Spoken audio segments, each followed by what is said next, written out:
Bapak Babinsyah yang sempat hadir pada malam ini,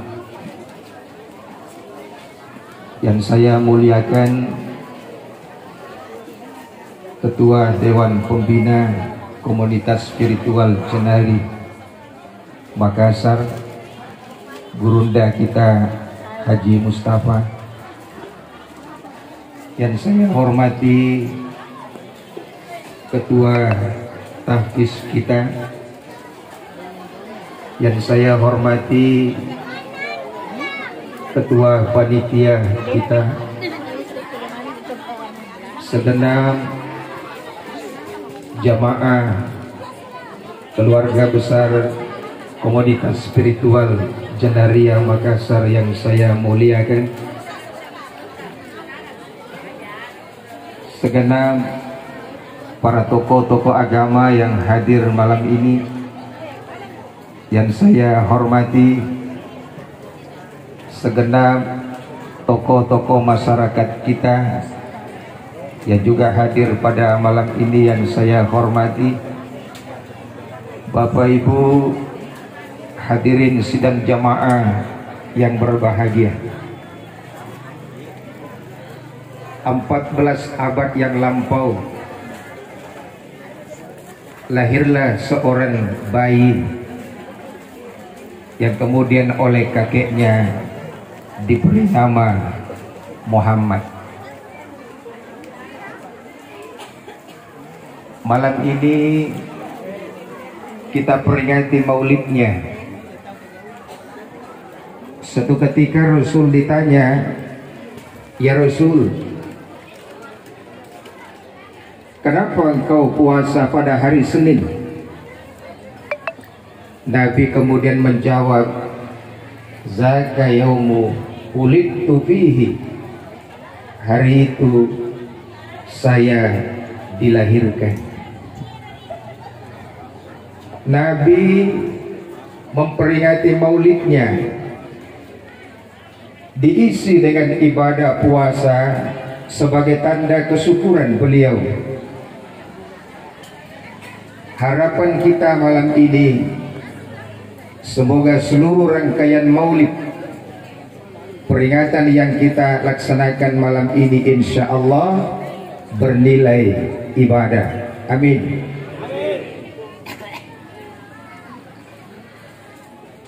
Keteladanan baginda Rasul bukan hanya pada saat beliau diangkat jadi Nabi dan Rasul. Sejak dari kelahiran beliau juga sudah jadi contoh. Diberi nama oleh kakeknya Muhammad. Muhammad itu artinya terpuji. Saya mau tanya nih dulu, Ibu yang di belakang sana, lihat saya kalau saya duduk. Saya berdiri. Baik. Sudah kelihatan?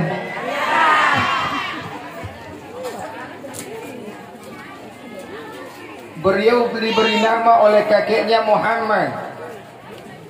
Apa artinya Muhammad? Muhammad itu artinya terpuji berkali-kali, bukan hanya satu kali. Harapan kakeknya agar beliau tumbuh menjadi manusia yang terpuji sepanjang masa. Dan alhamdulillah Al-Quran kemudian mengabadikan, innaka la'ala khuluqin azim, engkau Muhammad berada di atas akhlak yang terpuji. Nabi mengajarkan juga kepada kita, ayo sin asma, perbaiki namamu. Kalau anak-anak kita lahir, berikan nama yang baik-baik. Kenapa? Besok di hari kiamat kita akan dipanggil satu-satu di absen, lalu kemudian diiringi dengan nama bapak kita.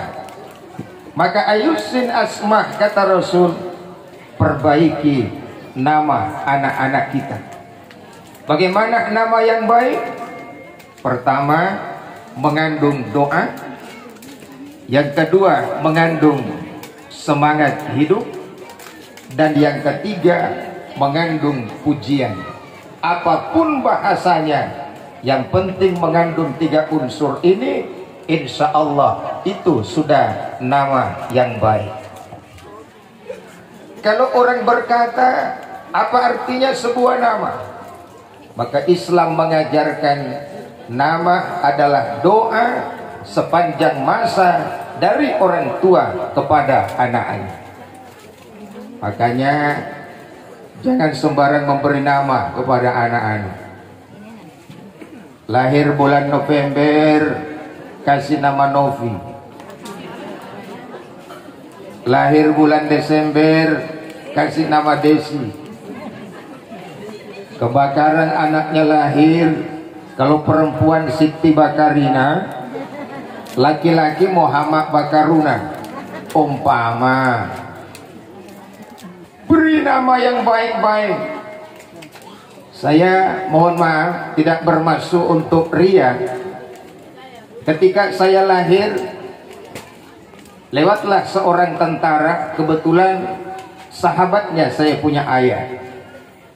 Dia bilang, Pak, tolong berikan nama, kita punya kemenangan. Kebetulan dia tentara, namanya Letnan Arifin. Dia bilang, kasih saja nama saya Arifin. Harapannya apa? Mudah-mudahan saya bisa jadi tentara. Tapi ternyata setelah dewasa, saya tidak cocok jadi tentara. Ukurannya tidak cukup. Tapi alhamdulillah, dengan nama Arifin itu sebagai doa, saya diundang di Angkatan Darat, saya diundang di Angkatan Laut, saya diundang di Angkatan Udara, memberikan pengajian-pengajian. Alhamdulillah. Inilah makna sebuah nama. Nah, seiring dengan perjalanan waktu, tumbuhlah beliau menjadi seorang remaja. Di kala remaja, beliau digembleng mengembala kambing. Menurut Rasulullah Sallallahu Alaihi Wasallam, hampir semua nabi yang pernah diutus itu pernah mengembala kambing. Pertanyaannya adalah, kenapa kambing? Kenapa bukan kuda? Kenapa bukan onta? Kenapa bukan binatang-binatang yang lain? Ternyata dari seluruh binatang ternak, kambinglah yang paling susah diatur. Betul, Ibu? Coba lihat kambing, ditaruh di belakang kita, tidak mau jalan. Ditaruh di depan kita, lari duluan. Ini seolah-olah Allah hendak berkata, Muhammad, nanti kalau kamu jadi pemimpin, kamu akan menghadapi berbagai macam manusia yang berbeda karakternya. Yang oleh Imam Al-Ghazali kata beliau, ada 3 karakter manusia. Yang pertama, ada manusia yang disebut dengan insanul haywan. Kenapa? Wajahnya seperti kita, potongannya seperti kita, tapi karakternya mirip dengan hewan. Bagaimana hewan? Suka menginjak-injak teman sendiri, suka menanduk teman sendiri, suka menyiku teman sendiri, susah menerima nasihat. Seperti itulah karakter hewan. Yang kedua, kata Imam Al-Ghazali, ada manusia itu disebut dengan insanus setan. Bagaimana yang disebut dengan insanus setan? Penampilannya sama dengan kita, potongannya sama dengan kita, tapi karakternya sama dengan setan. Bagaimana setan? Salah satu karakter daripada setan, dia berusaha untuk menceraikan orang yang bersahabat dan berusaha untuk menimbulkan permusuhan. Itulah setan. Yang ketiga, kata Imam Al-Ghazali, ada manusia namanya hakikatul insan. Siapa mereka ini? Inilah orang-orang yang potongannya sama dengan kita, wajahnya sama dengan kita, dan dia tetap berusaha mempertahankan nilai-nilai kemanusiaannya. Hadirin yang dimuliakan oleh Allah Subhanahu wa ta'ala, perjalanan demi perjalanan kita sedikit persingkat, sampailah beliau di usia 40 tahun. Beliau kemudian diangkat menjadi Nabi dan Rasul dengan turunnya surah Al-Alaq ayat 1 sampai dengan 5. Hadirin yang dimuliakan oleh Allah, kenapa bukan ayat-ayat yang lain? Iqra bismi rabbikal ladzi khalaq, khalaqal insana min 'alaq, iqra wa rabbukal akram, alladzi 'allama bil qalam, 'allamal insana ma lam ya'lam. Allah mengisyaratkan kepada kita, umat Muhammad, jangan jadi manusia bodoh. Ayo kita berikra. Apa yang disebut dengan ikra? Ikra tidak hanya membaca, tapi mengkaji, menelaah, lalu kemudian mendalami dari hasil telaan bacaan kita, kemudian kita simpulkan dan kita sampaikan demi kemaslahatan umat. Itulah makna daripada ikra. Yang menarik dari surah Al-Alaq ini, ternyata Allah akan mengajarkan dua macam ilmu. Pertama, a'lama bil qalam, dan yang kedua adalah a'lamal insana ma lam ya'lam. Allah akan mengajarkan manusia dengan ilmu yang disebut dengan ilmu kalam. Apa yang dimaksud dengan kalam? Kalam bisa berarti pena. Kalau demikian, kalau ingin mendapatkan ilmu, paling tidak belajar yang pernah apa yang ditulis oleh orang lain. Tapi ada ilmu itu tidak kita pelajari, tapi ilmu itu langsung diberikan oleh Allah Subhanahu wa ta'ala yang tidak pernah diajarkan kepada yang lain. Inilah yang disebut dengan ilmu laduni, yang biasa dikenal dalam dunia tasawuf. Hadirin yang dimuliakan oleh Allah Subhanahu wa ta'ala, 13 tahun pasca beliau dilantik jadi Nabi dan Rasul, beliau menggembleng umatnya. Apa yang diajarkan, yang dia perkuat adalah kalimat tauhid, kalimat la ilaha illallah. Kenapa itu yang digemblengkan oleh baginda Rasul? Karena beliau diutus pada zaman penuh dengan kemusyrikan. Hadirin yang dimuliakan oleh Allah Subhanahu wa ta'ala, 13 tahun Rasulullah mengajarkan kalimat la ilaha illallah. Dia perbaiki tauhid umat. Kenapa ini yang diperbaiki?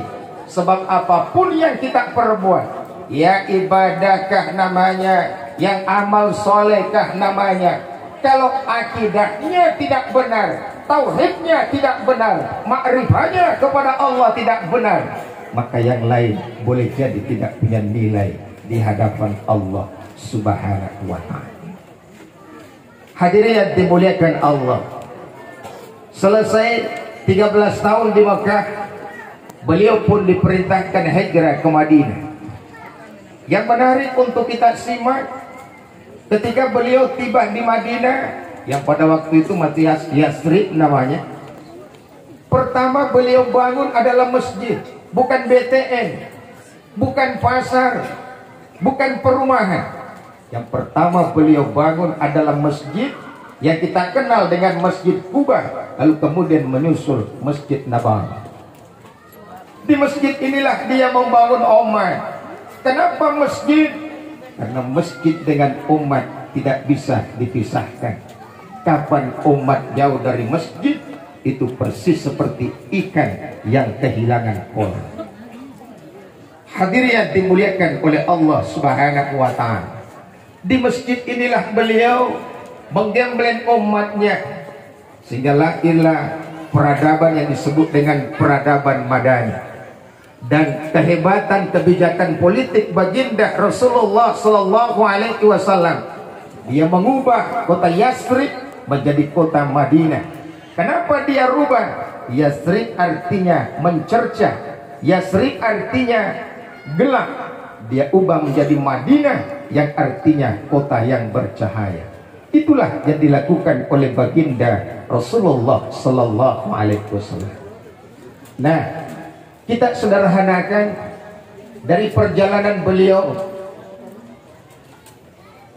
Ada hal yang menarik barangkali untuk kita simak menyongsong tahun politik ini.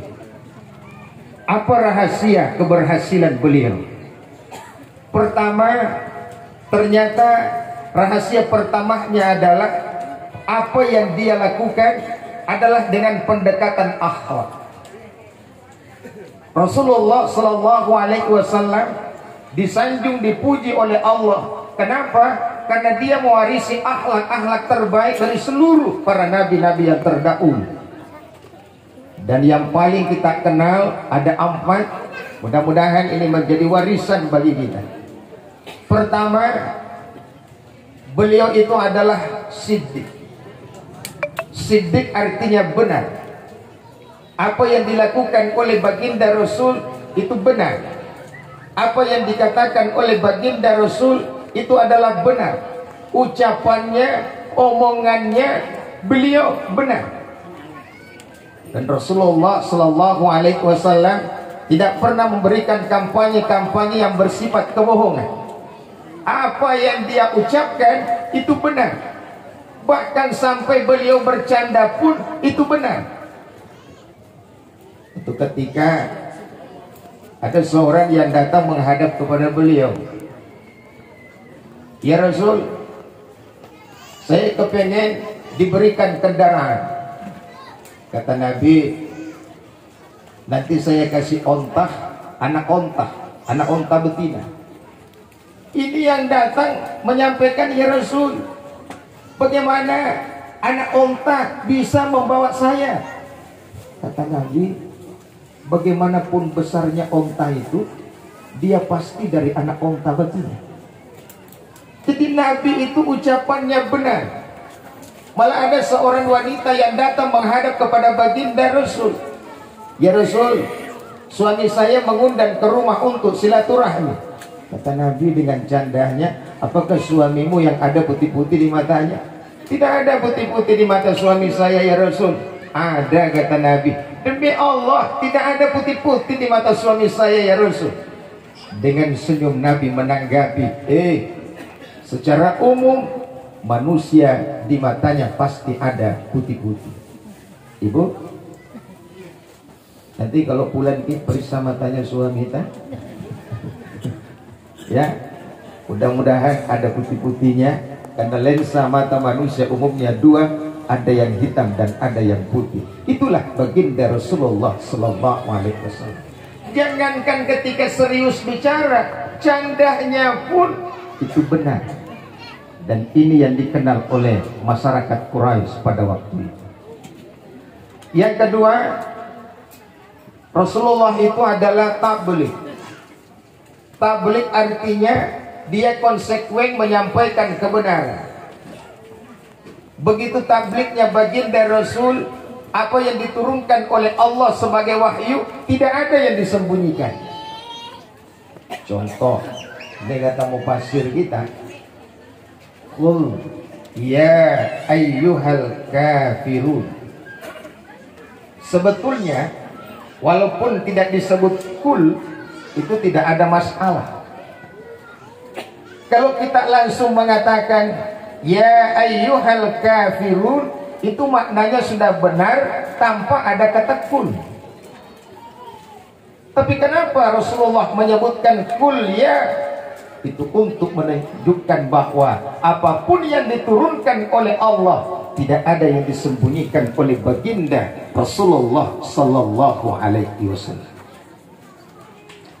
Yang ketiga, beliau itu adalah manusia yang amanah, bertanggung jawab, dan dia tidak pernah tidak menepati janjinya. Mohon maaf, hadirin yang dimuliakan oleh Allah Subhanahu wa Ta'ala. Satu hari beliau berjanji dengan seorang pemuda untuk bertemu di satu tempat. Maka berangkatlah Rasulullah lebih awal. Ini yang pemuda tadi berjanji dengan baginda Rasul, lupa kalau dia berjumpa, kalau dia berjanji dengan baginda Rasulullah Sallallahu Alaihi Wasallam. Tapi pada waktu itu belum beliau dilantik jadi nabi. 3 hari baru dia ingat, Masya Allah, saya ada janji dengan Muhammad. Dia datangi tempat di mana dia berjanji. Ternyata Rasulullah Muhammad Sallallahu Alaihi Wasallam masih ada di tempat itu. 3 hari 3 malam menunggu sang pemuda tadi. Inilah baginda Rasulullah Sallallahu Alaihi Wasallam. Kemudian yang keempat, fatana. Beliau itu cerdas. Kita butuhkan orang-orang yang seperti ini. Sudah benar, menyampaikan dengan benar, lalu kemudian hadirin yang dimuliakan oleh Allah, bisa dipercaya, dia cerdas juga. Bagaimana kecerdasan baginda Rasulullah Sallallahu Alaihi Wasallam? Mari kita lihat. Satu hari datang seorang pemuda mau minta izin. Isinya tidak main-main. Apa yang disampaikan kepada baginda Rasul? Ya Rasul, saya ingin minta izin. Izin untuk apa? Saya minta izin ya Rasul, saya ingin berzinah. Bayangkan lu, di hadapan Nabi datang minta izin, izinnya gak main-main. Saya mau minta izin berzinah ya Rasul. Ini sahabat yang ada di sekeliling baginda Nabi itu sudah panas itu. Malah ada riwayat menjelaskan Umar bin Khattab itu sudah menghunus pedangnya, ingin membunuh sang pemuda tadi karena dianggap kurang ajar di hadapan baginda Rasulullah Sallallahu Alaihi Wasallam. Tapi dengan bijak baginda Nabi mengajak sang pemuda, ayo ke sini. Terjadilah dialog. Ditanya sang pemuda tadi, kamu mau minta izin untuk berzinah? Iya ya Rasul. Baik. Sebelum saya kasih izin, saya mau tanya, kira-kira kalau ibumu berzinah dengan orang lain, kamu suka? Tidak ya Rasul. Kalau saudara perempuanmu berzinah dengan orang lain, kamu suka? Tidak ya Rasul. Kalau anak perempuanmu berzinah dengan orang lain, kamu suka? Tidak ya Rasul. Kalau bibimu berzinah dengan orang lain, kamu suka? Tidak ya Rasul. Inilah kecerdasan baginda Rasulullah Sallallahu Alaihi Wasallam. Didoakan sang pemuda tadi diberikan hidayah oleh Allah Subhanahu wa Ta'ala. Jadi pertama zidik, yang kedua tabligh, yang ketiga amanah, dan yang keempat adalah cerdas. Inilah baginda Rasulullah Sallallahu Alaihi Wasallam. Nah, ini yang pertama. Yang kedua, baginda Rasulullah Sallallahu Alaihi Wasallam, rahasia keberhasilannya itu adalah karena perkataan dan perbuatannya selalu sama. Yang biasa membuat orang lain tidak percaya dengan kita apa? Karena perbuatan kita berbeda dengan apa yang kita ucapkan, atau ucapan kita berbeda dengan apa yang kita perbuat. Kadeugie agak tapak berat kayu rekadai itu karena dekna pada ipawe si bawa itu. Hadirin yang dimuliakan oleh Allah Subhanahu wa Ta'ala. Sehingga apapun yang dia wajibkan, dia dulu yang melaksanakan. Turun perintah sholat wajib, dia dulu yang melaksanakan. Turun perintah puasa wajib, dia dulu yang melaksanakan. Apapun yang dia perintahkan, dia yang pertama melaksanakannya. Sehingga apa yang dia ucapkan menjadi berkah, dipercaya oleh umat. Yang ketiga, keberhasilan baginda Rasulullah Sallallahu Alaihi Wasallam, rahasianya adalah karena didukung oleh sahabat yang beragam, punya profesionalisme yang berbeda, tapi satu dukungan kepada baginda Rasulullah Sallallahu Alaihi Wasallam. Abu Bakar, beliau ahli politik. Utsman bin Affan, beliau adalah ekonom, pengusaha. Ada Umar bin Khattab, panglima perang. Ada Sayyidina Ali karamallahu wajhahu, beliau adalah pemuda tapi intelektual, sehingga beliau dikenal dan disebut oleh baginda Rasulullah sebagai babul ilmu. Dia adalah pintu ilmu. Hadirin yang dimuliakan, meskipun dia punya profesi yang berbeda, tapi satu tujuan, membantu perjuangan baginda Rasulullah sallallahu alaihi wasallam. Inilah yang kemudian dibahasakan oleh Imam Al-Ghazali.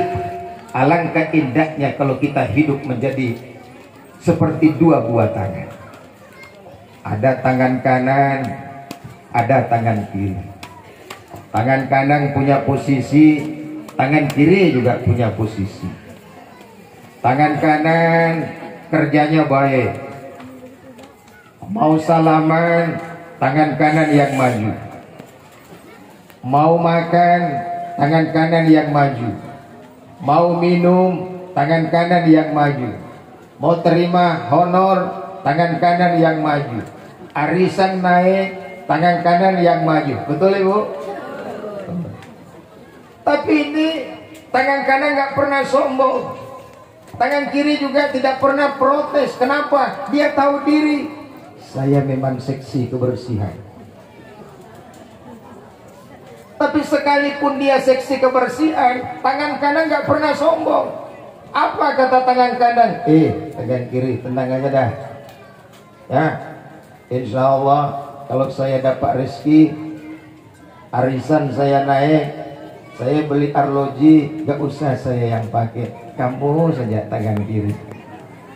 Insya Allah kalau saya terima honor, ya saya beli cincin umpama ini, gak usah saya yang pakai, kamu saja tangan kiri. Tapi begitu kotor sedikit tangan kanan, luka, dengan secara otomatis tanpa menunggu perintah, datanglah tangan kiri untuk membersihkan dan membantu. Ini yang dibahasakan oleh baginda Rasul, yasuddu ba'duun ba'da. Umatku itu adalah bagaikan satu tubuh, mereka saling mengasihi. Ibu bapak, saya ingin berpesan, mari kita menyadari, apapun profesi kita, tapi hakikatnya kita sama. Kita boleh berkata, saya tentara, tapi saya Islam. Kita boleh berkata, saya polisi, tapi saya Islam. Kita boleh berkata, saya anggota dewan, tapi saya Islam. Seperti inilah kita memperjuangkan agama Allah Subhanahu wa ta'ala. Apapun profesi kita, mari berusaha mendukung perjuangan baginda Rasulullah sallallahu alaihi wasallam. Terakhir, hadirin kita sederhanakan, apa rahasia keberhasilan baginda Rasulullah sallallahu alaihi wasallam? Beliau punya sandaran vertikal yang kuat. Siapa sandaran vertikalnya yang kuat ini? Tidak lain adalah Allah Subhanahu wa ta'ala. Karena beliau dekat dengan Allah, pertolongan Allah gampang datang. Pertanyaannya kemudian, dengan jalur apa beliau dekat dengan Allah? Pertama, dengan jalur sholat. Sehingga Nabi pun kemudian membahasakan as-salatu mi'rajul mu'minin. Sholat itu adalah mi'rajnya orang-orang mukmin. Kenapa kadang-kadang sholat kita belum bisa membekas dalam kehidupan kita? Karena boleh jadi kita melaksanakan sholat baru pada tingkat lahiriah saja. Mari kita bagaimana melihat Ibnu Arabi mencoba menguraikan hadis Rasulullah sallallahu alaihi wasallam bahwa salat itu adalah mi'rajnya orang-orang mukmin. Beliau membagi salat ini dalam 7 tingkatan. Pertama, ada salat namanya salat ragawi. Salat ragawi inilah salat yang dilaksanakan oleh anggota tubuh kita. inilah yang berdiri, inilah yang ruku, inilah yang kelihatan sujud. Solat seperti ini masih perlu meningkat lagi karena dia adalah mi'raj. Maka ada namanya, kata beliau, as-salatun nafsi. As-salatun nafsi ini artinya adalah solat dengan penuh kecemasan dan harapan, kekhusyuan kepada Allah. Cemas jangan sampai tidak diterima oleh Allah, tapi berharap besar, mudah-mudahan Allah menerima. Itu namanya salatun nafs. Tapi ini masih perlu meningkat. Ada namanya salat al-qalb. Bagaimana salat al-qalb ini? Menjadikan hati kita hadir di hadapan Allah Subhanahu wa ta'ala. Karena kadang-kadang kita sholat tapi hati kita tidak hadir. Lalu ini pun tidak cukup sampai di situ, kita tingkatkan lagi. Kata Ibu Arab, lewat sholat apa? Lewat sholat ar-ruh, kebertatapan dengan Allah, yakin bahwa yang kita hadapi adalah Allah Subhanahu wa ta'ala. Sehingga Nabi pernah mengingatkan, andai kita sadar dalam sholat, maka tidak ada orang yang mau meludah ke depan, karena dia tahu siapa yang dia hadapi. Lalu sampai di sini tidak, naik lagi sedikit, ada namanya sholat asyir. Apa yang dimaksud dengan sholat asyir? Sholat yang penuh dengan kehalusan, dialog-dialog rahasia dengan Allah. Karena itu ketika kita sholat ada dialog-dialog kecil dengan Allah Subhanahu wa ta'ala. Naik lagi kita mi'raj, sampailah kita kepada sholat yang disebut dengan sholat khafi, sholat keterpautan dengan Allah. Kita sadar yang membuat kita berdiri Allah, yang membuat kita ruku Allah, yang mengantar kita sujud Allah. Ini keterpautan dengan Allah Subhanahu wa ta'ala. Dan tingkat paling atas, kata Ibnu Arabi, adalah sholatul fanah, kesirnaan di hadapan Allah Subhanahu wa ta'ala. Inilah yang dimaksud Rasul, as-sholatu mi'rajul mu'minin. Sholat itu adalah mi'rajnya orang-orang mukmin. Hadirin yang dimuliakan oleh Allah Subhanahu wa ta'ala. Kemudian jalur yang kedua adalah jalur zikir. Apa yang dimaksud dengan zikir? Hakikatu zikri antazkurullaha ta'ala wa antan nasi li kulli syai'in siwah. Engkau tetap berkesinambungan ingat kepada Allah dan engkau melupakan yang lain. Berat memang, tapi perlu latihan. Dan ini pentingnya kita punya mursyid, kita punya zeh, kita punya guru yang membimbing kita. Jangankan mau kepada Allah, menuju kepada Allah, mau jadi sarjana saja harus kita punya guru. Hadirin yang dimuliakan oleh Allah Subhanahu wa ta'ala. Nah, ada hal yang menarik, bahwa banyak kalimat-kalimat zikir yang diajarkan oleh baginda Rasulullah, singkat, gampang kita ucapkan. Tapi ada pilihan yang sangat tepat dipilih oleh baginda Rasulullah sallallahu alaihi wasallam. Ibu bapak, Bu, di majelis ta'lim itu biasa ada zikir sederhana. Subhanallah walhamdulillah wala ilaha illallah wallahu akbar. Hafal Ibu? Hafal? Oke, kita sama-sama dulu lah. Subhanallah alhamdulillah wala ilaha illallah wallahu akbar. Sekali lagi, subhanallah alhamdulillah wala ilaha illallah wallahu akbar. Ya, baik. Di antara kalimat ini ada satu yang dipilih oleh baginda Rasul, dan ini biasa diamalkan oleh para ahli tarekat. Kalimat apa itu? Kalimat la ilaha illallah. Betapa pentingnya kalimat ini. Sampai-sampai Rasulullah mengajarkan lakinu mautakum la ilaha illallah. Ajarkan orang-orangmu yang menghadapi mati, talkinkan mereka dengan kalimat la ilaha illallah. Pertanyaannya, kenapa kalimat ini yang dipilih oleh baginda Rasul? Mari kita lihat. Saya ingin ibu bapak tolong ulangi kalimat subhanallah, tapi jangan pertemukan bibirnya. Ulangi baca. Jangan pertemukan bibirnya, ulangi baca subhanallah. Jadi Bu? Jadi apa bacana? Oke, kita lanjut.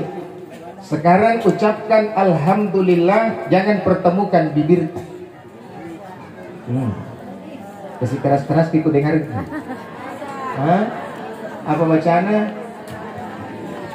Ya? Alhamdulillah. Oke, ini lebih kacau lagi nih yang terakhir ini. Ulangi Allahu Akbar, jangan pertemukan bibir. Apa bunyinya? Oke, baik. Ulangi yang satu ini. La ilaha illallah. Ayo. La ilaha illallah. La ilaha illallah. Bisa? Tanpa ketemu bibir? Ini apa maknanya? Besok, lusa, kapan saja di akhir perjalanan hidup kita, waktu itu kita ingin bernapas, kita ingin berkomat kami, mulut tidak bisa lagi ketemu, dibantu dengan pernapasan, dikasih tabung oksigen. Alhamdulillah, hamba Allah yang beriman sampai akhir perjalanan, umatnya Rasul masih dititip satu kalimat yang indah sebagai pembuka pintu surga. Kalimat apa itu? La ilaha illallah. Mudah-mudahan kita hidup dengan la ilaha illallah dan kita mati dengan la ilaha illallah. Terakhir, menyambut tahun politik ini, pesta demokrasi kita, mari kita semua menjadi pengaman, minimal mengamankan diri kita. Jangan ada yang terpancing. Kebersamaan dan persatuan jauh lebih penting. Hadirin yang dimuliakan oleh Allah Subhanahu wa ta'ala. Siapapun pilihan kita, masing-masing kita bertanggung jawab kepada Allah Subhanahu wa ta'ala. Demikian, mudah-mudahan ada manfaatnya dan semoga pertemuan kita membawa berkah. Mari kita sama-sama berdoa kepada Allah Subhanahu wa ta'ala. Kita awali dengan ummul kitab Al-Fatihah. Bismillahirrahmanirrahim. Alhamdulillahirabbil alamin. Arrahmanirrahim. Maliki yaumiddin. Iyyaka na'budu wa iyyaka nasta'in. Ihdinas siratal mustaqim. Siratal ladzina an'amta 'alaihim ghairil maghdubi 'alaihim waladdallin. Allahumma barik li hadza arsil maimun, ya Allah, jadikan majelis kami ini adalah majelis yang berkah. Allahumma ansilna munsalan mubarakan wa anta khairul munsilin. Allahumma ya Allah, tempatkan kami di tempat yang mulia dan berkah di sisi. Rabbana la tuzigh qulubana ba'da idh hadaitana wa hab lana min ladunka rahmah innaka antal wahhab. Sesudah Engkau berikan kami petunjuk, jangan lagi Engkau sesatkan kami. Allahumma ghfir lana wa liwalidayna wal masyaihina billahi ta'ala wa likafatil muslimina wal muslimat wal mu'minina wal mu'minati al ahya'i minkum wal amwat.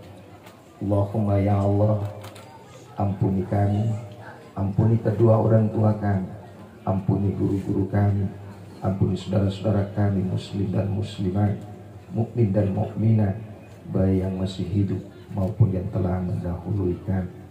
Rabbana atina fid dunya hasanah wa fil akhirati hasanatan wa qina azabannar. Ya Allah, bahagiakan dunia kami dan selamatkan akhirat kami. Jauhkan kami dari sentuhan api neraka. Subhana rabbika rabbil izzati amma yasifun wa salamun alal mursalin walhamdulillahi rabbil alamin. Amin. Terima kasih perhatian kehadirannya. Ada kekurangannya pasti mohon dimaafkan. Jumpa lagi kita di lain kesempatan insyaallah. Billahi taufiq wal hidayah. Usikum wa nafsi bitaqwallah. Wassalamualaikum warahmatullahi wabarakatuh.